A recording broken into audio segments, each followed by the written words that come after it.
gente vai...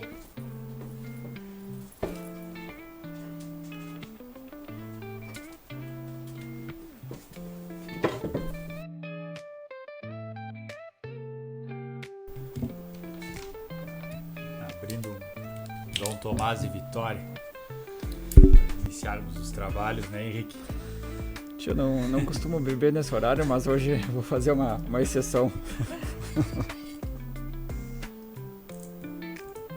Tá com prática, né, de abrir uma garrafa de vinho.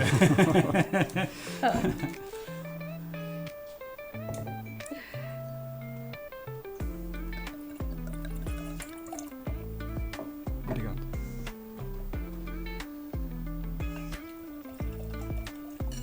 Obrigado, Vitória.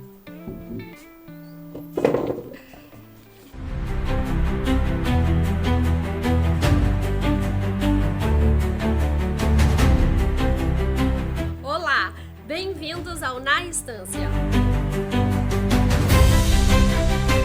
Um podcast assinado pela Estância Paraíso.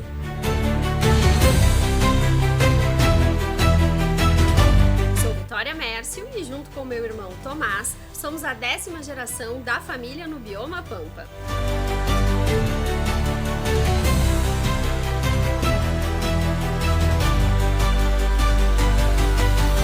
Te convido para descobrir junto com a gente as histórias guardadas pela nossa cultura tão autêntica.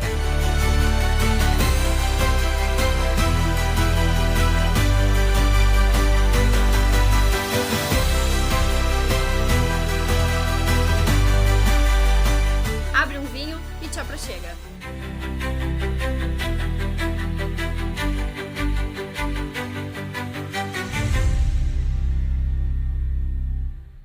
Na Estância com Tomás e Vitória, surge da nossa vontade como irmãos de compartilharmos a autenticidade, a cultura e as histórias do Pampa, que tem sido o lar da nossa família de origem açoriana desde Isabel e José. Um casal que chegou em Colônia do Sacramento aproximadamente em 1690, vindos da ilha de São Jorge. Uma verdadeira epopeia até chegarmos aos campos da Estância Paraíso em 1790. Vamos falar de passado, presente e futuro, deste bioma que é o berço do gaúcho. Todos os assuntos relacionados a este território. Qual a origem do nosso povo, o que produzimos, como produzimos e como construímos hoje o nosso futuro. E vamos começar com o Henrique Fagundes da Costa, palestrante, pesquisador e escritor da figura do gaúcho e da cultura do Pampa, com 4 livros publicados sobre o tema. Henrique, afinal, a grande pergunta, o que é o Pampa? Bom, primeiro é uma satisfação para mim participar desse primeiro programa, desse primeiro episódio, num lugar que é tão emblemático, não só de Bagé, mas do Rio Grande do Sul, uma estância tradicional e que consegue, apesar da evolução, que a gente vai falar disso, preservar esse legado. Bom, o Pampa, eu faço a brincadeira que no português o correto é o Pampa. E quando a gente traz para o espanhol, só existe La Pampa, no feminino. E o que a gente pode tirar dessa... que é, como eu digo, uma brincadeira, mas o Pampa, ele pode ter basicamente dois significados ou 2 explicações. A gente pode encontrar a raiz linguística no dicionário, e é uma palavra de origem quechua, que quer dizer um campo plano com grama. Só que por que eu faço a brincadeira do o Pampa e La Pampa, ou a Pampa? Porque quando a gente fala do Pampa, o bioma, tu está te referindo ao bioma. E aí depois o Tomás vai ter propriedade para falar para nós sobre quais espécies, enfim, qual é a constituição agronômica disso. Só que se a gente entra nesse conceito único exclusivamente de que o bioma é um campo em geral plano, e a gente sabe que diferente do que se possa imaginar, não é a província de Buenos Aires, por exemplo, que é uma linha reta, a nossa Constituição no Rio Grande do Sul é de coxilhas. Então, eu trago para um conceito de que o Pampa não é só pasto. E por que ele não é só pasto? Porque aqui neste bioma, que também é uma região, a gente tem pessoas, a gente tem história, a gente tem cultura, nós temos legado, nós temos jeitos de ser, jeitos de falar. Temos as nossas propriedades hoje com uma matriz econômica já muito variada, mas que no passado tinha essa similaridade de estar relacionada com a pecuária. Então se tem tradição nisso, se tem história. Então, respondendo para a pergunta de forma bem objetiva, o que é o Pampa é uma região com características singulares. Não quer dizer que com isso ela seja melhor ou pior do que outras, mas nós temos aqui, nesse Pampa, que pode ser o bioma ou este algo a mais, como eu digo, que de entendimento, nós temos um conjunto de saberes, de fazeres, de tradições, de legado, de história. Isso para mim é o Pampa. O Pampa continua sendo o Quechua, o campo plano, mas com todo esse legado, todo esse conjunto a mais de condições, de fatores que dá para nós uma região absolutamente singular, absolutamente rica, com muita identidade. E a cultura é o que nos distingue dos outros povos, né? E acho que é por isso também que a gente sente como povo uma aproximação, às vezes, cultural muito mais próxima com os uruguaios e argentinos, Sim. talvez até do que propriamente, às vezes, o norte do Brasil, né? Claro, porque o bioma, ele não chega na fronteira e cambia. O bioma, ele é contínuo. Exato, quando tu traz essa relação, Henrique, e essa diferenciação, digamos assim, o que é o bioma, né, o que é o campo, agronomicamente falando, vamos dizer assim, de ambiente produtivo. São gramíneas e leguminosas diversas, são mais de centenas de espécies de cada uma dentro de 1 metro quadrado, que isso propicia uma alimentação a pasto, mas o bioma Pampa só existe pela interação com o bovino, o herbívoro. Claro. Né? E quando tu traz essa amplitude de visão do bioma Pampa, tu já consegue trazer o terroir, né? Aquele conceito de que o bioma, ele na verdade, ele está transferindo para as pessoas a maneira de ser, a maneira de trabalhar, o que é produzido, o que é deixado de produzir, porque tudo tem uma lógica e um sentido. Não é assim, eu vou fazer tal coisa e a gente faz, desde que se respeitando a questão do bioma. Então, acho que esse link que o gaúcho ele está muito ligado ao campo, que a gente basicamente usa essa expressão, ligado ao campo, é justamente por isso, porque há essa mistura, né? Sem dúvida. De conceitos, né? E é uma coisa interessante porque a gente sabe que nós somos de um país continental, né? E se tem no Brasil a diferença de, por exemplo, o Uruguai, vários tipos regionais, várias culturas regionais, e o gaúcho é distinto, por exemplo, do brasileiro do norte. Mas e tem uma razão essencial de ser porque o ambiente é diferente. A gente já chega na metade norte do Rio Grande do Sul, já faz uma transição para a Mata Atlântica, já tem uma região absolutamente distinta da nossa. Então o gaúcho, de certa forma, ele é forjado nesse ambiente e a gente é um pouco, até hoje, reflexo desse meio.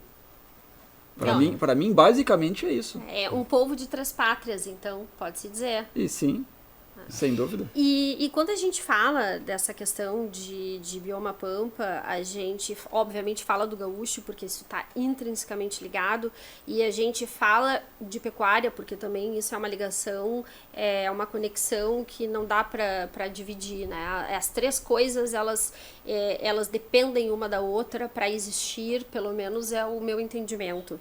E aí uma pergunta para ti, estudioso do tema: existe o gaúcho sem a pecuária? Ele pode existir, essa figura? Bom, é uma pergunta complexa e ao mesmo tempo ela é muito boa de ser respondida, né? E a gente tem várias coisas para pontuar ela. Em primeiro lugar, se dividir o gaúcho histórico do gaúcho presente, do gaúcho atual. Por quê? Porque nós adotamos neste momento, e eu já falo de mais de 100 anos, o gentílico gaúcho. O gentílico gaúcho foi adotado na transição do século XIX para o XX. Antes éramos rio-grandenses. Havia sim o gaúcho, mas nós como sociedade, rio-grandenses. Então quando a gente remete ao gaúcho histórico, e eu vou chegar no porquê que eu estou falando do gaúcho histórico, não existe gaúcho histórico sem pecuária. Não existe e não existiria no meu conceito. Não teria surgido a figura do gaúcho sem pecuária. E aí tu vai por uma questão de similaridades. Nós temos aqui o nosso tipo humano, esse arquétipo rural que vive no Uruguai e na Argentina, que é o gaúcho ou o gaúcho. No Chile nós temos o huaço, também foi forjado em cima da pecuária. Na Venezuela temos o janeiro, a mesma coisa. Nos Estados Unidos o cowboy, a mesma coisa. No Pantanal temos os pantaneiros, né, também, são todas figuras ligadas à interação do ambiente, da pecuária e do homem, né? A cultura vaquiana, vamos dizer assim, né? Sem dúvida. A nossa cultura, ela é forjada do meio rural. E por que eu faço a diferença entre o gaúcho histórico e o presente? Aqui é uma brincadeira, tá? Eu acho que eu sei onde é que vai chegar, mas vamos lá. Alguma polêmica vai ter, né? Alguém vai ficar bravo ao final desse episódio. Eu faço a brincadeira de que ser gaúcho é igual direito trabalhista. Tá? E por que isso? Vai falar hoje por um trabalhador que tu vai cortar as férias ou o 13º, isso é direito adquirido. Não se tem diálogo, não tem como tu entrar numa conversa dessas hoje. E tu vai chegar em qualquer cidade, são 535 municípios do Rio Grande do Sul, aí, por aí, mais de 500. Com certeza. Já entendi onde é que tu vai chegar, não chega. Tu vai chegar nos 500 municípios e vai chegar para uma pessoa na rua e diz assim, pode ser o padeiro, o militar, a profissão que for, e dizer, tu não é gaúcho. Tu é rio-grandense. Tu arma uma guerra. Não, tu tá dizendo pra esse cara, tu não é gaúcho? O cara, como eu não sou gaúcho? Ele adquiriu esse direito de ser. Então, muitas vezes, esse ser hoje, ele se distanciou da origem. Mas nós falamos em séculos de formação. Séculos de formação. Então, hoje, este gaúcho, ele tá ressignificado. Isso aqui é porque a gente tá no galpão, tá, gurizada? Então o galpão tem que ter cachorro, não se assuste. Tá? É praticamente um cimarrão de apartamento. Então esse ser gaúcho hoje, ele tá muito associado com essa transição que nós temos como sociedade. Hoje já o gaúcho, a pergunta era se só a pecuária era suficiente. Hoje, talvez a resposta seja não. Por quê? Porque a figura do gaúcho, ela já é um culto. Ela já entra num aspecto de tradicionalismo. Então, muitas vezes, esse gaúcho, no meio tradicionalista, ele é um símbolo. Ele é uma representação. Então, eu gosto de tratar sempre entre o gaúcho histórico e o presente. Talvez para o gaúcho atual, muitas das pessoas que se apresentam piochadas, toma seu mate, come seu assado, escuta sua música gaúcha, se sente gaúcha, talvez muitas vezes essa pessoa não teve a oportunidade de vivenciar um dia sequer na sua vida de pecuária. Mas ele se sente gaúcho. Então, eu entendo que a gente tem que separar o contemporâneo do passado. E sendo bem objetivo, o gaúcho histórico não existiria sem pecuária. Mas talvez o gaúcho contemporâneo ele pode e seguirá existindo. Sempre é uma adaptação, né? Quando a gente e só te interromper. Cultura, e não, né? eu não queria falar ao final, né? Que talvez para mim não cabe. Mas o gaúcho continuará existindo sem pecuária. Não é o que eu quero. Sim. Mas o gaúcho continuará existindo porque a gente tem um legado na nossa mão. Claro. E como é que acontece esse surgimento do gaúcho, essa figura do gaúcho histórico que tu nos traz aqui já diversas vezes da tua fala? como é que surge este gaúcho histórico? Bom, isso é uma pergunta muito boa, porque o gaúcho histórico ele surge da história. Quem nos dá... É uma coisa meio óbvia, mano. Quem nos dá... Não, mas eu vou ir a fundo. As obviedades têm que serem ditas. É lógico, por quê? Porque quando a gente fala em gaúcho, a gente traz para o bioma Pampa. Rio Grande do Sul, Uruguai, Argentina. E o nosso surgimento, ele não está aqui. A gente se forjou numa terra que, por exemplo, não tinha gado, não tinha cavalo, não tinha pecuária. Então, como é que a gente, como gaúchos que nasceu da pecuária, é forjado numa terra que não tinha nem gado, nem cavalo, nem pecuária? Pois é, as pessoas não se dão conta disso, né? Mas, na verdade, todos esses animais, eles foram trazidos para cá, eles não existiam na América, né? Então, quando se sai da Península Ibérica, aqui não tinha gado, aqui não tinha cavalo, aqui não tinha pecuária, mas na Península Ibérica tinha. Então, este homem que deixa a Europa para vir para o Novo Mundo, ele traz consigo numa bagagem. E um desses conhecimentos que chegam é justamente o saber fazer da pecuária. Então, a nossa história é dividida em ciclos. E temos vários ciclos dentro da nossa história. Um desses períodos foi o das vacarias. Quando esses primeiros bovinos soltos no Pampa se reproduziram, formaram milhares e milhares de animais. E esse homem que surge antes do gaúcho, ele está exercendo muitas vezes ações que já eram feitas na Europa. Como, por exemplo, cortar o garrão de uma res, do desjarreteador, fazer couros, como se dizia nessa época. São ações, são formas de se manejar esse gado que já eram conhecidas. A gente está falando só para pontuar. Áreas abertas, não tinha cerca, não tinha mangueira, não tinha brete.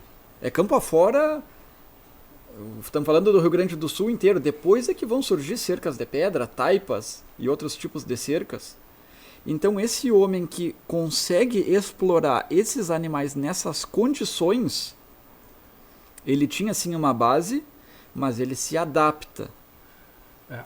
Até porque esta figura do europeu que veio para a América do Sul, em alguma palestra eu já escutei tu comentando, que ele não era um militar 100% do tempo. Ele, em algum momento ele tinha outras atividades. Dentre essas, ser produtor rural, vamos dizer assim, né? No conceito que nós temos hoje em dia, né? E isso, tu acha que de alguma forma influencia no surgimento do gaúcho na América do Sul e essa adaptação do ambiente tão propício para a multiplicação do bovino e tão de fácil a adaptação para o equino também, porque a equitação também é uma escola europeia, né? Acredito eu, ou se tem algum passado um pouco mais anterior a isso que os europeus acabaram adquirindo. Mas tudo isso tu acha que faz a influência de ter sido tão adaptado o gaúcho aqui na América do Sul? De ter sido tão fácil acontecer, digamos assim? Fácil não foi. Fácil não foi. Não, fácil o surgimento. Tipo, tinha todos os elementos. Claro. Era muito mais propício o gaúcho ser surgido aqui do que o da Europa, por exemplo. Não iria surgir o gaúcho na Europa. É que aqui nós tínhamos o conceito como saber que chegou, mas tinham as condições regionais, de ambiente, de animais. Então, se juntou o saber com a condição local. E desse choque que surge o gaúcho. Porque nós temos, como eu sempre digo, nós temos características únicas. E não com isso que se tem a pretensão de dizer que é melhor do que outra. Mas nós temos condições que são próprias nossas. E quem nos deu isso foi a própria história e a própria geografia e a forma de se explorar. Vamos imaginar que nesse momento, onde eu estou falando, onde as vacarias tinham milhares de animais, e vou usar um exemplo bem bobo. O homem não soubesse andar a cavalo. A gente não teria traçado a história que se traçou. Sim. Então, se foram necessários fatos, saberes, condições para que a nossa história chegasse onde chegou.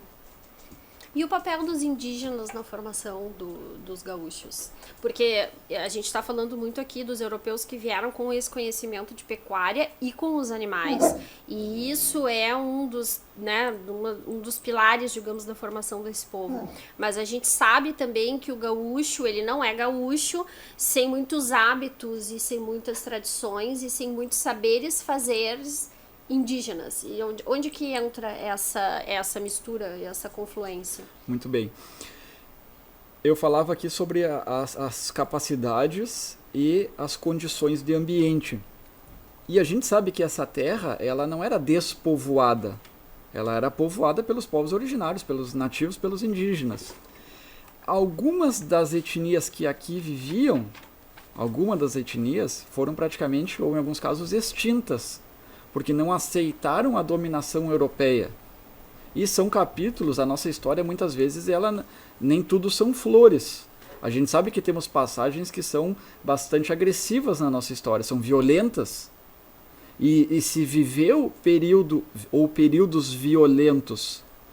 Mas em alguns casos, algumas parcialidades indígenas se mesclaram à sociedade civil. Então, muitos dos elementos dos gaúchos eram elementos indígenas. E por isso que nos dá uma condição de uma cultura singular. Por que o gaúcho, por exemplo, não é igual ao cowboy? Ou não é igual ao aço chileno? Porque aqui nós tivemos características que diferem de outras regiões, apesar das similaridades. Então, o cowboy não usou xiripá, mas o indígena usava. Então, o nosso gaúcho adota o xiripá. Por que o cowboy não tomou mate? A nossa cultura tem muita similaridade, o gaúcho e o cowboy. Por que o cowboy não tomou mate? Porque quem tomava mate era o nosso indígena. Aqui tinha a erva mate. Então, muitos dos elementos da nossa cultura que estão até hoje são indígenas. A língua, o mate, a bolhadeira, depois as formas de encarar, por exemplo, a forma de encarar o cavalo, de domar o cavalo, o gaúcho absorve muitas dessas coisas. Por que quando a gente fala em gaúcho? Porque o gaúcho tem o sangue indígena também. E em muitos casos é o próprio indígena e o gaúcho. Claro.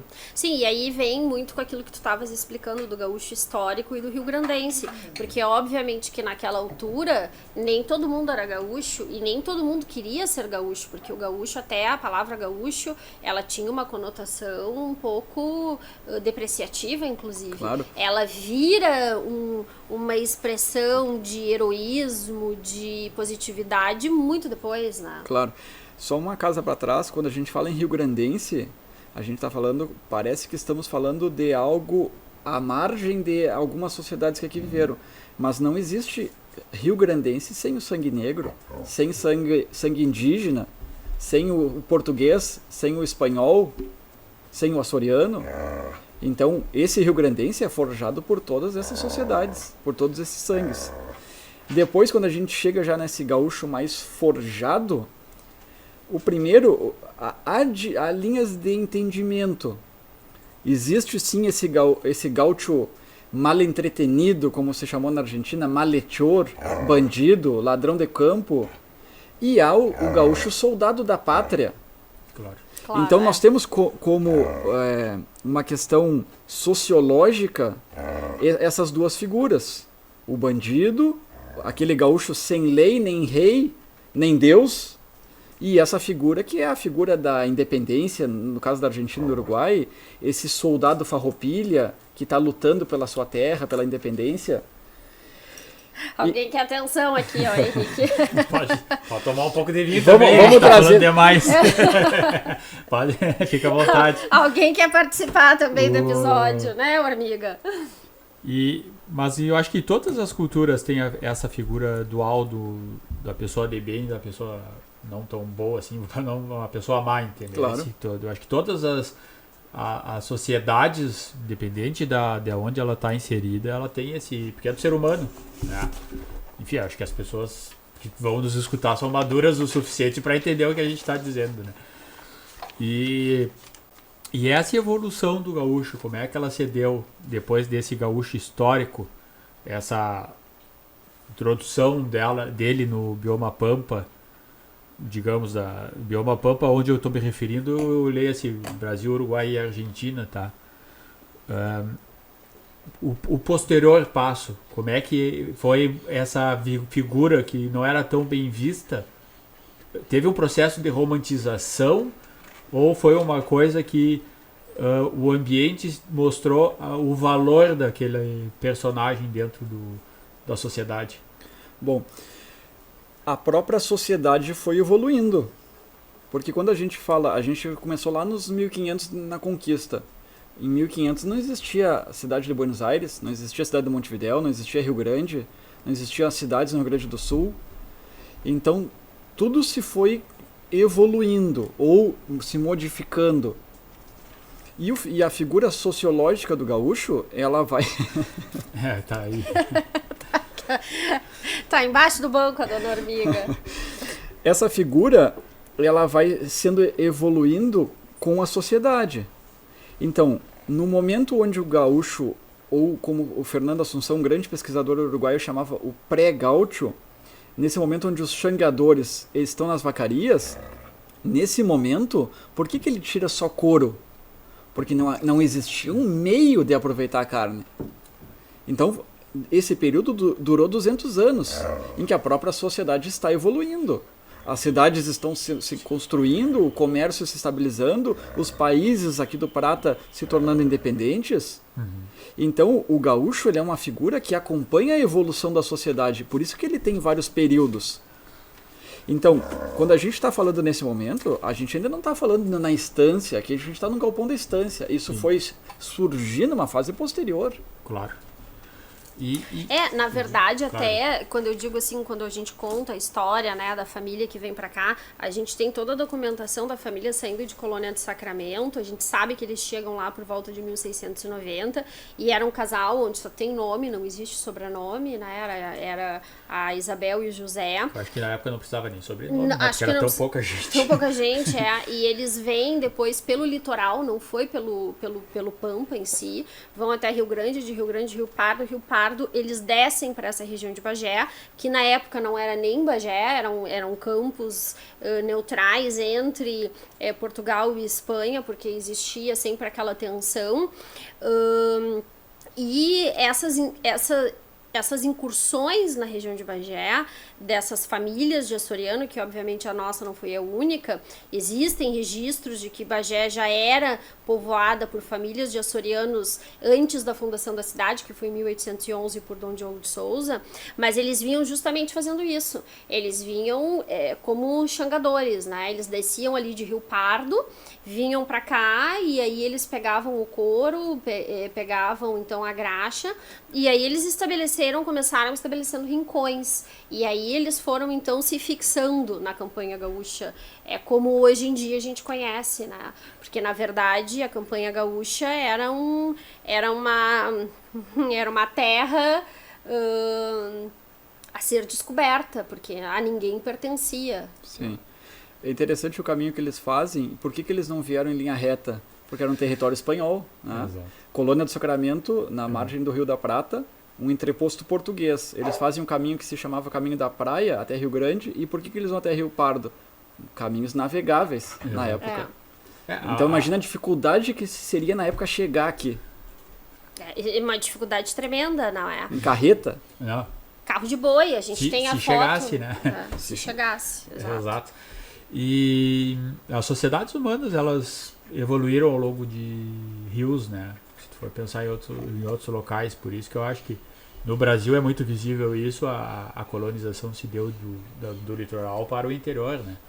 O centro-oeste, até ontem, não era... É tudo novo, né? Vamos dizer assim, em termos históricos.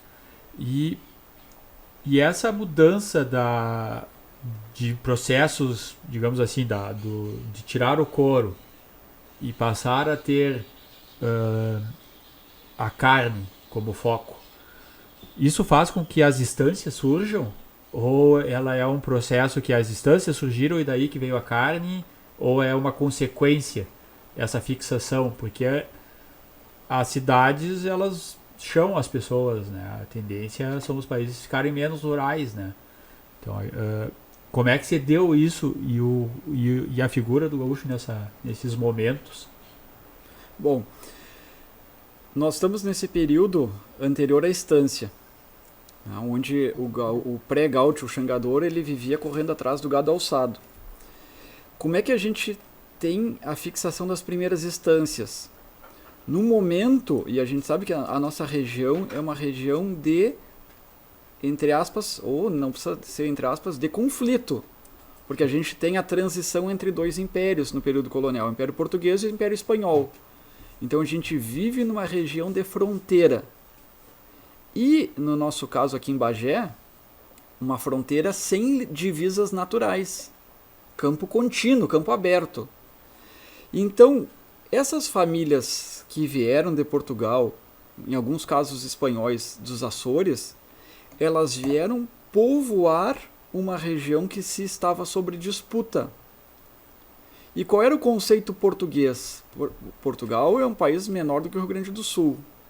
Como é que Portugal povoava todas as frentes de expansão ao redor do mundo? Portugal tinha colônias na África, na Índia, no Brasil. O Brasil, muitas vezes maior do que Portugal. Era impossível para Portugal defender de forma rigorosa todo esse império. Então Portugal usava de uma cláusula de direito internacional chamada uti possidetis. Tem a posse da terra quem a povoa. Então a estância ela surge como uma célula de defesa, a sesmaria. Esses açorianos que chegam aqui, isso é uma coisa interessante da gente observar. Em primeiro lugar, os Açores é um arquipélago extremamente instável geologicamente. Então, para muitas daquelas famílias que estavam nos Açores, sair de lá para eles era o melhor que eles podiam arranjar para a vida deles. Porque lá eles estavam susceptíveis a maremotos, a terremoto, a erupção vulcânica, como várias vezes aconteceu. E aqui na nossa região, nós tínhamos uma área de fronteira em conflito. Portugal usando desse conceito do uti possidetis. E essa fronteira se modificando. A gente tem várias fronteiras. Até chegar na nossa linha atual, se passaram por vários e vários traçados. Que eu li uma matéria, não sei aonde, estão querendo rever de novo, né? Os uruguaios querem rever agora. Mas a gente tem áreas que são áreas em disputa. Existe uma ilha na frente de Quaraí, existe o Rincão de Artigas. São áreas que nunca foram perfeitamente estabelecidas. Exato. Então tu imagina hoje. É atual, tá, pessoal? A gente acha que é histórico, mas não. Ainda acontece. Ainda são disputas atuais. E é uma coisa assim, eu tive a oportunidade de visitar os Açores há uns anos atrás. E isso foi, eu fiz ali os cálculos, foram 365 anos depois que o primeiro açoriano desceu em Colônia do Sacramento. Eu fiz, digamos, a viagem de regresso.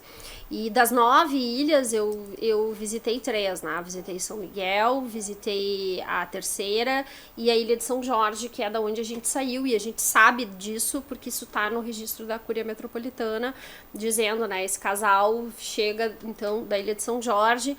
A gente só não sabe se o filho deles já veio com eles, nascido, se nasceu em Colônia do Sacramento. Então, a única questão ali é Mateus já era açoriano ou nasce em Colônia do Sacramento, porque nos outros registros se referem a ele como Mateus, filho de Isabel e José, de Colônia do Sacramento. Mas no registro dos pais aparece ele como vindo da Ilha dos Açores. Então, enfim, é uma dúvida aí que se tem. E tem uma cidade ali ao lado da capital de São Jorge. Gente, eu tô falando capital, mas é praticamente uma aldeia, são centenas de pessoas, assim. E a ilha é uma ilha comprida, mas é praticamente espaço útil muito pouco, né? Tem as fajãs, assim, são precipícios gigantescos com praias, assim, no fundo. É muito bonito. Mas tem uma cidade ao lado ali de Velas que tem a torre da catedral e a lava da última erupção vulcânica que teve, que foi extremamente violenta, que foi pouco antes foi 1600 e alguma coisa, a lava chega até a torre, assim, e a gente consegue estar em pé ao lado dessa torre, até tem uma foto, assim, ao lado, e realmente é uma espinha de um dragão, a Ilha de São Jorge, e aí dizem, né, que justamente é esse dragão que nunca dorme, então aquilo na verdade é uma placa tectônica que está fora do mar, né, e muita pecuária, a gente vê pecuária de leite e a pesca do atum, são as duas grandes atividades econômicas junto com o turismo. E agora com o vinho, né? Também eles têm... O vinho tem no Pico, o vinho tem na Terceira, o vinho tem em São Miguel também, tem algumas, mas a gente já vê aí alguns, eu chamo o terroir do Atlântico, porque elas são feitas em currais de pedra, como a gente tem aqui, essas cercas de pedra. Você já teve a oportunidade de ver algum programa sobre os Açores, essa sim. Parte das vinhas, vamos dizer assim, eles recolhem, porque é terreno pedregoso, né? Então eles recolhem as pedras, fazem cercas de pedras e as vinhas depois eles quebram, fazem uma forquilha e encostam para elas amadurecerem no meio. Então é uma coisa muito rústica, rudimentar, assim, é um povo bastante rústico também. As videiras, elas não estão aqui na Campanha Gaúcha, elas estão em espaldeira, né? Ou na serra, a gente vê enlatada. É um enlatado com centímetros do chão. Com centímetros do chão, é como se a parreira fosse um gramado, assim, né? E os currais são para as proteções dos fortes ventos vindo do oceano, né? Interessante, né? Tu vê como o ser humano se adapta, né? Assim como teve a adaptação do gaúcho. Do gaúcho, né? E aí esses açorianos que tinham toda essa... trouxeram pra cá, né? Então, assim, a cultura do vinho, ela já existia, ela já estava lá nos Açores, porque às vezes a gente liga muito essa questão da cultura do vinho sempre com outras nacionalidades europeias, mas o português do continente, obviamente, tem isso muito forte, mas o açoriano também, né? E a gente conversando antes, tu me dizia assim, tem palavras que a gente na infância julgava que eram erradas, que na verdade eram arcaísmos açorianos, não é? Isso é muito interessante, essa questão linguística, porque é como eu digo, nós temos uma cultura autóctone, né, que tem muitas características que talvez a gente não vai encontrar em outro lugar. Essa questão das palavras, algumas palavras a gente entende justamente isso, que são palavras de grafia portuguesa errada, o açucre, o almário para falar de armário, tábua, por exemplo. E são palavras... A tábua de passar. Quem é que não escutou quando criança a tábua de passar? É um animal, né? Essa acentuação ao L, né? E isso é interessante, porque os Açores, a gente sempre olha a história de forma individual e separada, e não consegue, como eu digo, a gente tem que tentar entender o todo, né? Portugal colonizou os Açores no final dos anos 375, mais ou menos nessa faixa de tempo. Antes disso, existiam, e lá eles chamam também populações nativas, indígenas. A gente encontra nos livros da história, indígenas. Não, ou seja, o nosso indígena não é só o do Brasil, do Rio Grande do Sul. Então, os Açores eles vão ser colonizados, vamos chamar, ou povoados por portugueses, só que no continente, a língua ela sempre está em evolução. Porque Portugal está em contato com a França, está em contato com a Inglaterra, está em contato com a Espanha, então tem trocas de palavras, de acentos. E os Açores, eles ficam numa insularidade, numa ilha, praticamente 700 quilômetros do mar. Então, o que se conservou em Açores foi um linguajar medieval português, arcaico. E isso chega ao Rio Grande do Sul, tu imagina que a gente faz praticamente, vamos usar como entendimento, se congelou no tempo um tipo de falar que no continente europeu evoluiu e que nos Açores ele se manteve preservado. E isso chega no Rio Grande do Sul, assim como outros costumes. Então, quando alguém ouvir falar em tábua, não diz que está errado, é um arcaísmo linguístico. Uma curiosidade, mas é interessante. E eu lembro que quando eu estava lá no hotel, assim, a Sara quer o pão dos Açores, o pão típico dos Açores. Eu, claro, quero, vou provar. E aí veio um pão, assim, sovado com erva doce. E eu olhei e disse assim, não, mas só um pouquinho. Esse aqui não é o pão típico dos Açores, isso aqui eu comia quando eu era criança lá na estância, era o pão que se fazia em casa, Sim. que era aquele pão sovado com erva doce, né? E aí eu comecei a entender que eu digo assim, gente, isso veio de lá e eu tive isso como sendo uma coisa tão natural, tão parte ali, digamos, da minha cultura, mas na verdade isso viajou, isso caminhou e se preservou ao longo do tempo. Como a própria arquitetura, né, do galpão que a gente tá. Eu quando estive lá, eu olhava as casas, os galpões, e eu olhava e dizia assim, gente, pelo amor de Deus, eu tô vendo o galpão do paraíso. E depois alguns costumes alimentares, questão, por exemplo, a gente tem aqui no Rio Grande do Sul muito típico, o poncho, esse trabalho em lã, o fiar, a roca, o tear, isso tudo chega dos Açores, chega de Portugal, então a nossa sociedade ela é construída em cima das oportunidades que se tinha, mas também dessa bagagem que esses nossos anteriores, nossos ancestrais trouxeram. Isso não surge ao acaso aqui. E essa questão, assim, quando a gente fala, né, os açorianos, essas famílias, então, vieram ali do meio do estado, foram entrando nessas terras que eram de Espanha, a verdade é essa, e que eles foram, né, foram avançando, e aí surgem esses rincões para essa pecuária que é basicamente extrativista, que ainda não é uma pecuária para se fazer o uso da carne, mas e nascem as estâncias, então essa função, mas às vezes as pessoas têm muito aquela questão de que as pessoas ganharam as sesmarias, mas a gente vivendo no campo e sabendo, né, de todos os desafios e dificuldades de se viver numa planície aberta, em que a gente sente todas as mudanças climáticas, assim, em mudanças bruscas em questão de minutos, às vezes não é nem horas, como que é essa questão das sesmarias? Isso realmente foi um presente da coroa portuguesa? Isso foi um pagamento da coroa portuguesa? Existiam serviços prestados em relação para justificar, digamos, esse pagamento? Como que é esse surgimento, que eu acho que é mal compreendido ainda até hoje? Sim, totalmente. Bom, em primeiro lugar eu falava da necessidade como povoamento de uma linha de fronteira, onde esses tratados foram evoluindo ou se modificando e as fronteiras se modificando. Quando se estabelece alguma das fronteiras, por exemplo, em 1750, Tratado de Paris, tínhamos um traçado.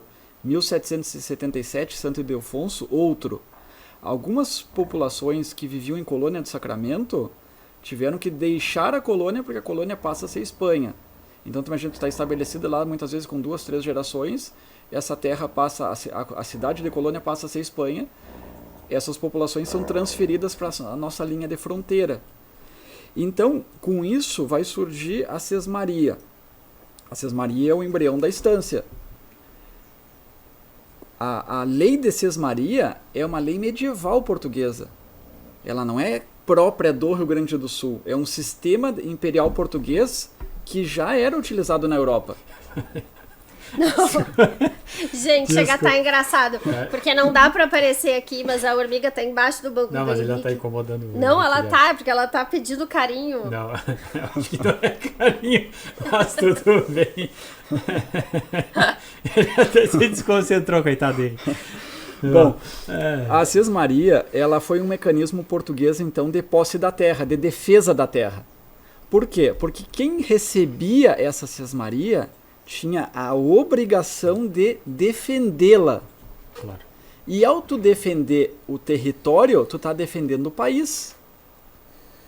Ou seja, essa sesmaria, ela, no nosso caso, ela está sendo concedida numa linha nova de fronteira. Então, tu recebia uma sesmaria, mas tu tinha a obrigação de defender. Com que meios? Os próprios, os teus. Claro. Tu não tinha que pegar o teu telefone e mandar uma mensagem pro general, tá vindo aqui os espanhóis. Não, tu era a primeira linha de defesa. Até porque demorava meses para isso acontecer. Por né? isso que em muitos casos as sesmarias eram entregues para militares ou concedidas a militares. Porque aquele militar, vamos usar a palavra, era um caudilho. Uhum. Ele em alguns casos tinha um exército próprio de pessoas que estavam sob no seu círculo de relações. E isso faz o surgimento das estâncias serem pequenas sociedades, porque precisava desse contingente humano e principalmente masculino para defender as fronteiras, e em muitos momentos a administração das propriedades ficavam, no caso, com as mulheres, né, que eram as que ficavam na propriedade. Essa pequena sociedade que é a estância, ela surge por este fato? Porque sempre quando eu digo assim, as pessoas acham, não, mas isso é uma propriedade de uma família só. Não, isso era um agregado de famílias, nunca era uma família só. Sim. E aí, quando a gente começa a olhar e a pesquisar a história, a gente começa a ver sobrenomes, assim, que vieram já juntos dos Açores, assim, que são típicos, né? Jardim, Bittencourt, Borba, tem vários sobrenomes que para nossa vivência são super comuns, e eles, na verdade, têm origem açoriana. Então, existe esse agregado também de famílias em um único espaço que vão se casando entre si, né? Sim. Bom, a estância, então, ela surge... A estância é vamos chamar assim, uma consequência da sesmaria. As sesmarias, uma sesmaria é uma unidade. Ela não é um presente, ela não é um regalo, ela não é um favor, ela é uma unidade de medida. Assim como nós temos hoje o hectare, ela era um sistema, mas ao mesmo tempo ela era uma unidade. Então a sesmaria, ela era em torno de 13 mil hectares, uma unidade de sesmaria. E isso hoje pode parecer muito, mas na época o preço da terra era muito menor, muitíssimo menor do que é hoje, muito menos povoada, porque não se tinha divisas, então se procurava estâncias com divisas naturais. Por quê? Para tu manter o teu gado naquela área. Então o que vai acontecer com a sesmaria? A partir dessas concessões, que em alguns casos sim eram serviços prestados, as crônicas falam em alguns militares que passavam 10 anos sem soldo.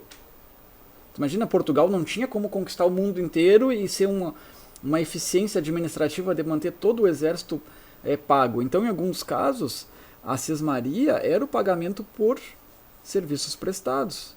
Claro. O rei dava a terra, que em tese não tinha dono, mas assim, administrativamente falando, era do rei de Portugal ou da Espanha.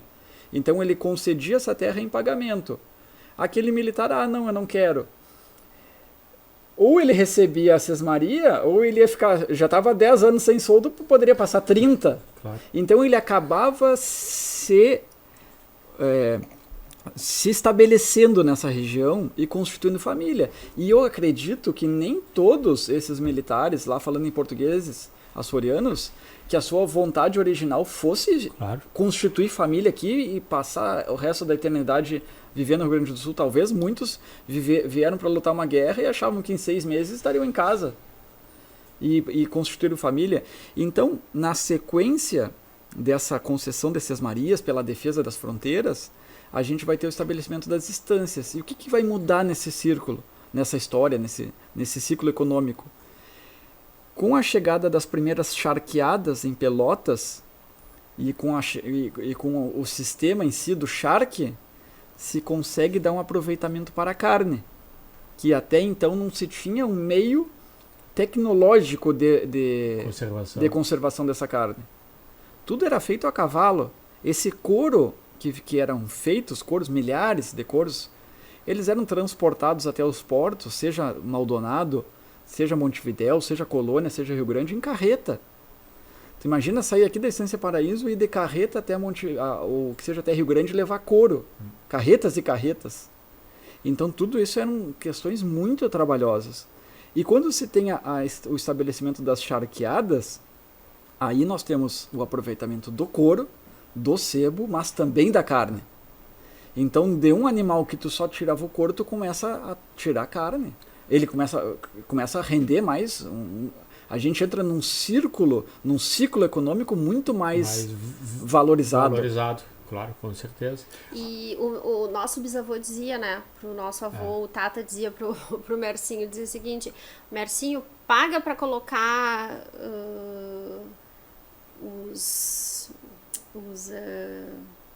gente, me faltou a palavra agora, paga para colocar cercas e sim. Eu pago para tirar. Como é que é esse surgimento do alambrado? Porque isso parece uma coisa tão simples pra gente que já nasceu, né, no campo. Tem o alambrado, tem a cerca ali, né, dividindo um campo do outro, mas isso tem um impacto na economia que transforma toda a economia do Rio Grande do Sul. Sim, eu não vou entrar tanto no período, no ciclo histórico, mas a gente, antes do alambrado, a gente já tinha cerca de pedra, já tinha cerca de vala. Muitas vezes, em algumas instâncias, ainda se encontra cercas com espinho, ou seja, se plantava uma planta chamada bananeira brava, que era espinhosa, que o gado tinha dificuldade de passar. Então, por isso que eu falei que no passado as sesmarias mais valiosas eram sesmarias formadas em rincões, porque tu tinha divisa natural, ou seja, tu conseguia ter mais facilidade de concentrar o teu gado ali. Quando surge o alambrado, tem 2 caminhos que a gente pode abordar.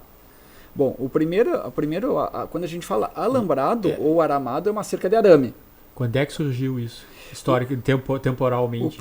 A primeira cerca de arame no Rio Grande do Sul, ela surge mais ou menos nos anos de 1870. Para cercar a primeira ferrovia que foi de Porto Alegre a Novo Hamburgo. Tá. É uma consequência da Revolução Industrial. É uma consequência da Revolução Industrial, da chegada dos trens. Então, por que eu falo que tem 2 formas da gente entender o arame? Por um lado, do ponto de vista imagético, do ponto de vista de imaginário, a cerca acabou com aquela ideia de liberdade infinita do gaúcho, de um gaúcho a cavalo, andando atrás do gado livremente para qualquer lado. Por isso que eu tinha te perguntado que aquele romantismo do gaúcho, interesse, quando é que ele se transformou nessa figura romântica, vamos dizer assim, de ser aquele ser do tempo e o vento do Capitão Rodrigo. Né? Bom, a nossa história é tão rica que a gente começa a abrir para muitas coisas. Mas vou responder e depois eu volto uma casa atrás. Claro. Ali no final do século XIX, a gente tem no Brasil um ciclo de regionalismo na literatura. Então, por exemplo, José de Alencar escreveu O Gaúcho e muitos dizem que ele nem veio aqui. Então, naquele momento, se valorizou muito o regionalismo em termos nacionais. Em termos nacional. E na Argentina passou o mesmo. O Martim Fierro é de 1872. O Dom Segundo Sombra é de quanto? O Dom Segundo Sombra é de 26, 1926, já é mas posterior. Mas naquele momento ali a gente tem grandes obras, o Tabaré, no Uruguai, são obras que tratam de uma literatura regional, mas com um certo tom nacionalista, e ressaltando essa figura do gaúcho na Argentina e no Uruguai. Então, no final do século XIX, a gente tem essa exaltação do tipo, porque ali a gente já tem um tipo social estabelecido. Qual é o auge para mim da cultura gaúcha? Final da Guerra do Paraguai. Ali na final da Guerra do Paraguai, o gaúcho chega como auge do ponto de vista cultural. Por que ele não vou usar a palavra involui, mas ele começa a se modificar após? O que a gente tem após a Guerra do Paraguai? A gente tem a chegada do arame, a gente já tem as divisões das estâncias em potreiros, a gente já tem esse ciclo das charqueadas, o tropeirismo.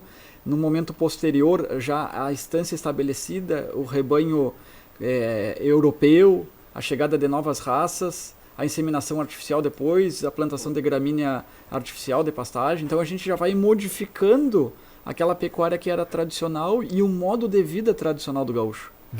Tu pegas, por exemplo, o caso do Camilo, né, que é o Camilo I aqui dos nossos autos, conta justamente essa história da Guerra do Paraguai, né. Então ele tinha a sesmaria aqui nessa região, o Paraíso nasce desses campos aí de sesmaria, que ele manda o filho dele mais velho, o Tomás, para cuidar então dos cavalos dele, da bagualada dele, porque eram os cavalos que ele utilizava em todas as guerras e revoluções, porque ele tinha que fornecer o material. Sim. Né? E aí quem é o Tomás, né? Ele se torna coronel do Exército Maragato, mas ele era um tropeiro. Ele era também militar e produtor rural, assim como o Camilo, né? Então, às vezes a gente tem culturas vaquianas, assim, ligadas ao campo, que não se desenvolvem também do ponto de vista militar, e aqui o gaúcho não. O gaúcho ele está muito ligado com essa questão de batalhas e revoluções e essa questão militar, até porque não que eu conheça muito a história militar, mas o exército brasileiro como a gente conhece hoje em dia, naquela altura não era que tu podias, que tu tinha toda uma hierarquia e toda uma estrutura como se tem hoje, né? O exército, desde a época de Portugal, se trabalhava com 2 linhas. O exército de primeira linha é o exército profissional. Depois, os regulares, auxiliares, que depois chega até a Guarda Nacional. Então, as nossas guerras no Rio Grande do Sul... O Camilo era da Guarda Nacional. Uma Guarda Nacional era um exército de segunda linha.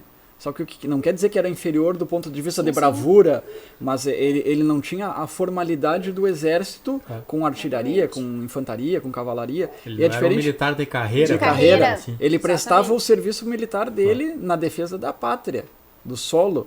Mas ele não era um militar de carreira no sentido acadêmico. E as nossas guerras gaúchas, elas são guerras feitas a cavalo. Muita gente diz que a eficiência ou o modo de vida, do ponto de vista militar nosso, é baseado no modo de vida. Porque uma campanha militar nessa época das revoluções e o dia de uma estância não diferia tanto. Eram homens que viviam de cavalo, viviam na intempérie, sabiam manejar o gado e sabiam manejar o cavalo.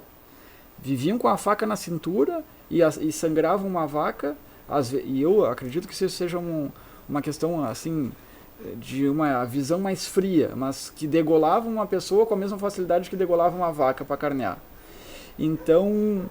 Sim, no sentido, já estava acostumado com essa rusticidade do ambiente. Com a rusticidade do meio de vida. Não que tu fosse matar uma pessoa com a banalidade. A gente sabe que as nossas revoluções chegaram a ser extremamente violentas, mas é uma circunstância do momento.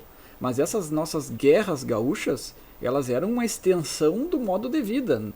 Talvez para o gaúcho seria impossível seguir uma conduta napoleônica da infantaria. O cara ia caminhar até a porteira e dizer, tchê, me dá um cavalo aqui. Não. Pra mim tá bom já de caminhada. E a pergunta, né?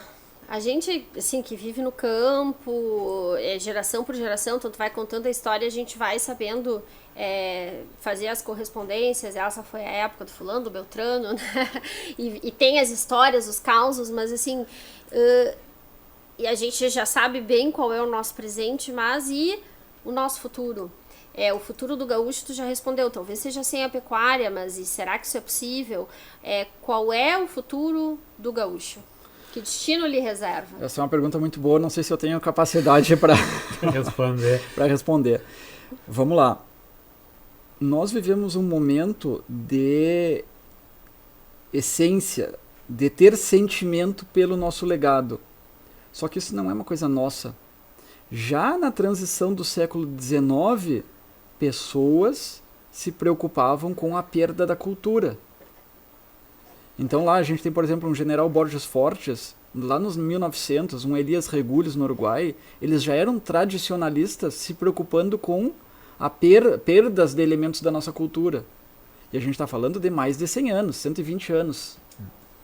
Então, eu creio que, vamos fazer um exercício daqui a 100 anos, daqui a 200, ainda vai ter pecuária. Porque certas regiões do nosso estado, elas são próprias para a pecuária. Não é que não se possam ter outros empreendimentos. E assim como outras regiões do nosso estado não são próprias, nunca tiveram um impacto tão relevante como na nossa região, mas ao mesmo tempo a gente tem uma assimilação de cultura. A gente tem uma formação de identidade, uma formação de imaginário, uma tradição. Então essa tradição que chegou até os nossos dias, a gente não vai perder ela. Tá, mas tu acha que ela vai conseguir ser preservada ou vai se perder alguns... Porque, por exemplo, hoje tu vai andar a cavalo hoje em dia. Tem elementos do encilhar o cavalo que já não estão mais presentes. E interesse de qualidade, de várias coisas. E tu acha que isso vai ser mantido, se vai ser alterado? Tu acha que é uma evolução que não tem como ir contra, sabe? E até a questão dessa questão vocês trouxeram do alambrado, do manejo do gado, que hoje é completamente diferente do que era há 30, 40 anos atrás, não vou nem dizer há 100 anos. Que impacto isso causaria na figura do gaúcho? Bom, a nossa cultura, um ponto para mim é essencialmente importante de ser dito. A nossa cultura, a nossa tradição gaúcha, ela não é uma tradição inventada. Não. O nosso alicerce como cultura, ela está na história. Então a gente só chega até onde chegou por conta da história que nós traçamos. E eu não quero com isso dizer que ela é certa, que ela é errada, que ela não teve épocas ruins ou porque não teve acontecimentos que foram não tão bons. Mas a nossa tradição ela é sedimentada ou está alicerçada na história. Dentro disso, nós temos símbolos. Vou te dar um exemplo. A gente tem como símbolo uma bota de garrão de potro. Eu não preciso usar ela todo dia, mas eu sei que ela é um símbolo. Ou o hino do Rio Grande do Sul, ou a bandeira. Então a gente tem como cultura símbolos. Dentro da nossa história, se mudou de arreios várias vezes. Não é uma novidade. O nosso gaúcho deixou de usar o xiripá para adotar a bombacha. Então, algumas transições muito impactantes, elas aconteceram na nossa história. O nosso arreio, ele ainda é uma cama. Sim. E a gente pode dormir, tropear um gado e dormir nos arreios. A gente não faz isso todos. A maioria de nós não faz todos os dias, mas a gente sabe que pode. E muitos de nós pode dormir no arreio. Uhum. Talvez para algumas pessoas que não têm o costume da vivência no campo, talvez sofra mais. Claro. Mas você pode. Então a nossa cultura chega onde nós estamos, apoiadas em história, apoiadas em referentes, porque nós ainda temos referentes campeiros, e esses referentes seguirão existindo, no meu conceito, porque nós temos regiões que vão continuar por muito tempo alicerçadas na pecuária. Regiões onde é só o que se consegue produzir é a pecuária. O meio segue impondo. Claro, não, com certeza, até então, porque não tem por que mudar o meio ambiente, que além de ser meio, desculpa a palavra, meio estúpido, é caro demais, entendeu? Então eu creio que seguirá tendo gaúcho, e a nossa cultura, que é muito baseada na oralidade, ela vai conseguir levar isso adiante. Uhum. E claro, não é uma tarefa para um só. Não, com certeza. E nisso que tu falasse, dessa evolução, que já teve, a nossa cultura já teve vários impactos, tá? E aí eu te conheço de longa data, tá? A gente é amigo há bastante tempo, deve fazer o quê? No mínimo uns 20 anos. No mínimo 20 conhecemos. E eu me recordo de ti, desde aquela época já colecionando prataria, arreio, o que for, se tu estava envolvido. Tu acha que o que tu fazes neste momento, contando a história, para aquelas pessoas que talvez hoje não estejam tão ligadas com o meio rural, que é uma coisa que vai acontecer cada vez mais, as pessoas estão se afastando. Eu já vi trabalhos que nos Estados Unidos já tem 4 gerações fora do meio rural, e na Inglaterra já vai a 8 gerações. Então está completamente desconectado, não entende mais a importância do meio rural. Essa toda essa propriedade que tu fala vem desse teu histórico de leitura, de trabalho, de pesquisa. Os teus livros, assim como de outros autores aqui que estão surgindo, ele vai ter papel fundamental para solidificar essa história contada para aqueles que não viveram o momento. A importância disso, eu digo assim como tu citasse outros autores antigos, talvez daqui a 100 anos as pessoas estejam te citando. O Henrique da Costa, Fagundes da Costa, naquele momento identificou tais coisas e preservou através do teu trabalho literário. Qual é a importância disso? Como é que tu sente a importância e interesse? Eu penso que como sentido amplo, eu creio que não. Mas como arma, o livro sim. O livro ele te dá uma arma de te apropriar da história que muitas vezes não é conhecida. Então ele é, de certa forma, um meio. Só que talvez o meu maior legado seja ressaltar o valor da cultura local. De tu dizer, é bonita a cultura escocesa, é bonita a cultura japonesa, mas a nossa também é. Sem querer dizer que ela é melhor ou pior do que outra. Só que a gente nos dar conta do valor que nós temos na nossa mão. Uhum. Então, se o jovem, se a criança, se ele recebe minimamente isso na sua mão, se ele recebe esse legado, seja no mate. Sim. O mate a gente não aprende, não tem uma cartilha, até pode existir, Sim. mas de forma geral a gente não aprende na cartilha, a gente recebe por oralidade. Então, se essa criança, ou as que nem nasceram ainda, nascerem no Rio Grande do Sul, e algo do que nós estamos falando vai chegar até ela, e ela gostar, em algum momento ela vai acessar um livro meu e vai ter armas de defender algo que ela já gosta. Mas o primeiro é ressaltar o valor, ressaltar a essência, ressaltar a importância, ressaltar que aqui nós temos uma cultura própria e que ela deve ser preservada e transmitida. Porque ela tem valores sedimentados, né, como tu comentaste. E eu acho que é isso que faz ela estar durando tanto tempo e não ter sido absorvida por outro tipo de cultura. Como, por exemplo, talvez em alguns outros locais tem a figura do interior paulista, saiu o caipira e entrou o cowboy, a música sertaneja. Então, isso é uma apropriação de uma cultura que foi colocada ali. Porque talvez tenham botado a figura do caipira como uma figura depreciativa, né?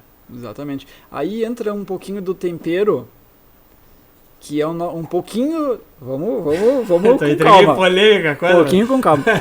Um tempero que é um pouquinho de bairrismo. Porque a gente tem orgulho de ser gaúcho. Exato. E esse orgulho de ser gaúcho, ele nada mais é do que ressaltar, temos algo importante, somos gaúchos, gostamos da nossa cultura, ao ponto de querer passar ela adiante. Então, esse tempero que é o bairrismo, esse tempero que é o orgulho de ser, isso também vai ser importante para passar. Claro. E aí volta uma casa. Quando eu dei o exemplo lá dos 500 municípios, faz uma enquete na rua e não pergunta, diz, tu não é gaúcho. Tu arma uma guerra na rua. Tu já vai entrar em briga. E não precisa nem ir muito longe, porque tu pode pegar os próprios municípios, às vezes, da campanha gaúcha e falar, tu não é gaúcho porque tu não tem mais a ligação com o campo. O cara vai olhar e vai dizer, mas quem tu é? Quem é que tu és? Assim, da onde é que tu tá me dizendo uma coisa dessas, né? Então, esse tempero bairrismo, esse tempero orgulho de ser, ele vai nos ajudar a passar adiante de forma oral. De forma como foi transmitido para nós até hoje. Te dar 2 exemplos que eu falei do mate. A gente não aprende a encilhar um cavalo por meio de uma cartilha. Não. Alguém nos ensina. Um pai, um avô, um tio, um capataz de campo, uma pessoa que é ligada à criança vai ensinar. Tu tem que botar o xergão, pôr carona. Eu aprendi com o seu Pedro Barreto. Exatamente, igual. Então isso vai continuar existindo. E eu vi que tu fostes entrevistar um senhor na carpintaria. Tu teve que acordar às 3 da manhã porque ele só estaria disponível para ti das 5 às 7, que ele tinha os afazeres dele. Então, que era o horário do mate. A gente se enquadra no horário dele. Esses personagens, eles fazem o link porque eles viveram aquelas instâncias de antigamente e estão vivendo o atual, coisa que a nossa geração é uma coisa muito distante. A gente ainda teve a oportunidade de ver muita gente aqui na estância, mas a maioria das pessoas não tem isso em mente. Então, quando tu faz um processo de entrevista de um senhor desse, que ele conta causos de campo, causos da vida, e quão importante isso é para o teu processo de pesquisa? Bom, a minha pesquisa, eu não sou um pesquisador de academia. Eu não tenho vou usar como palavra essa regra acadêmica. Então, a minha forma de pesquisa é dividida basicamente em 2. Uma é o meio formal, vamos dizer, os livros, o documento, o mapa, uma carta, e a outra é as pessoas, a oralidade. A minha forma de contar a história, ela tem um pé no galpão. Sim. Ela tem um pé no estribo. Talvez por isso que seja também tão próximo das pessoas, né? Porque as pessoas se veem ali refletidas nos teus livros, nas tuas histórias, que também navegam muito, né? Vai desde a influência ali da equitação, aí depois tu vai pra questão das vestimentas, tu passa por histórias de família, né? Desses causos, assim, mais orais, né? Até chegar numa releitura de obras tradicionais. Sim. E o que a gente espera no próximo? Que eu sei que vem o próximo. Sempre tem um próximo, né, Henrique? Sempre tem. É um por ano. É. Um livro, ele chama o outro. E às vezes um momento chama. Por exemplo, eu nunca pensei em escrever sobre Porongos, a Batalha de Porongos. E recebi, de certa forma, uma provocação. Então, em algum momento eu vou escrever sobre Porongos. Porque eu acho que é algo necessário neste momento. Então, eu acho que cada livro é uma coisa que tu realiza, mas ao mesmo tempo ele te abre uma nova possibilidade. E assim eu vou identificando. Certas coisas surgem sem planejamento, sem ao acaso. Eu editei Antônio Chimango, um grande clássico do Rio Grande do Sul. E já tenho em meta outros grandes clássicos, não só do Rio Grande do Sul, como do Uruguai, da Argentina, porque a gente tem uma cultura muitas vezes comum. Então esperamos muitos livros, Vitória. Ele demorou 20 anos para escrever o primeiro, mas aí agora, depois desses 20 anos é um por ano. Mas agora é um processo muito criativo, como eu não sou tão criativo assim quanto eles. Eu sou engenheiro agrônomo de formação, então uma coisa muito mais A mais B, 1 mais 1 é 2. Mas quando tu cria os nossos rótulos, tem muito disso, né? A personalidade do vinho, assim como o livro chama, claro. O vinho ele chama pro rótulo, né? Chama pro rótulo. O personagem, já tem as histórias, tem os personagens, e eles, eu digo assim, quando eu começo a encontrar, eles falam comigo, porque tem determinados momentos que eu encontro muita coisa de uma personagem, assim, sei lá, do Camilo, ou da Gaída, ou do Tata, né, ou do próprio Coronel Tomás, enfim. E eu vou encontrando documentos e cartas e fotos e é muito engraçado, porque aquilo é concentrado naquele momento de tempo, né? Aí eu entendo, eu digo, bom, aqui tem um rótulo querendo sair. E aí eu vou pesquisando nos documentos, no próprio contexto, nos livros, o que estava acontecendo naquele momento, para que se graficamente se possa contar essa história por meio dos rótulos. E tem que ter uma conexão com o que está com o que tá na garrafa, porque eu não posso ter um perfil de vinho e tá contando uma outra história, né? Então tem que ter a personalidade do vinho, tem que ser correlata com a personalidade da pessoa que vai emprestar o nome pro rótulo, né? Isso é uma coisa que alguns anos atrás, aquela coisa assim que a gente bota a cabeça no travesseiro e fica pensando, como é que eu vou dar o nome para esse livro? Como é que vai ser o nome para esse livro? Hoje eu já não é uma coisa que me preocupa, porque eu sei que no processo de escrita o nome vai vir. O nome vai vir. No processo de pesquisa veio o nome, sabe? O Cova de Touro foi assim, no processo de pesquisa veio o nome. O Camilo I nasceu como se, vai ser o primeiro. No processo de pesquisa veio a questão, não, é o Camilo, porque ele foi o primeiro que se fixou, né? Toda essa história aí que tu veio contando. E eu acho que o vinho Cova de Touro, ele meio que reflete todo o que nós estávamos conversando, porque dessa evolução do gaúcho até os dias de hoje, porque como é que vai ser o Cova de Touro, que é o Coronel Tomás, tem a capela, uma igreja, é um blend, 2 castas, mas Cova de Touro, como é que a gente explica isso para as pessoas hoje em dia?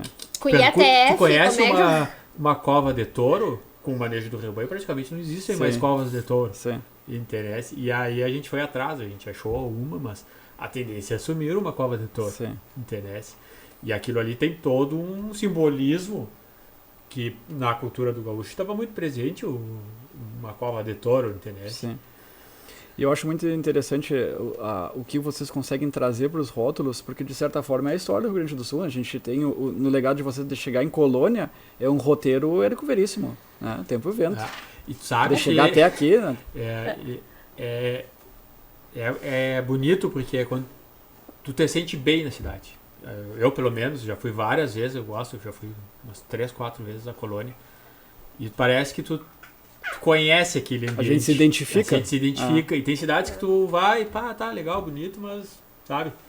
E não sei se atavicamente aquilo em algum momento, ou por tu saber a história, sem dúvida. que eu acho que hoje em dia as pessoas, infelizmente, não sabem tanto a sua história das suas famílias e não se apropriam disso.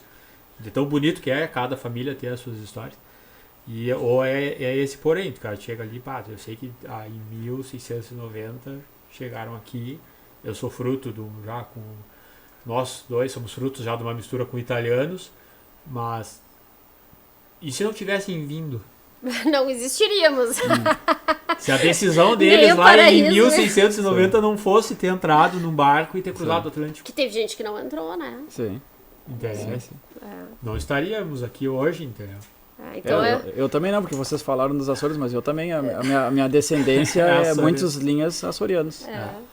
E eu acho interessante também, uma curiosidade, talvez para as pessoas, que a cultura do vinho estava presente nos portugueses, mas eu acho que por outras vantagens econômicas da época em outras atividades foi deixada do segundo plano, mas a primeira vinícola do Brasil ficava na região da Campanha, né? Sim. Isso, a primeira vinícola dos espanhóis daí, comercial, né? Dos Marimon, em 1888, vindos também assim do sul, né? Ali dos portos de Montevidéu e Buenos Aires.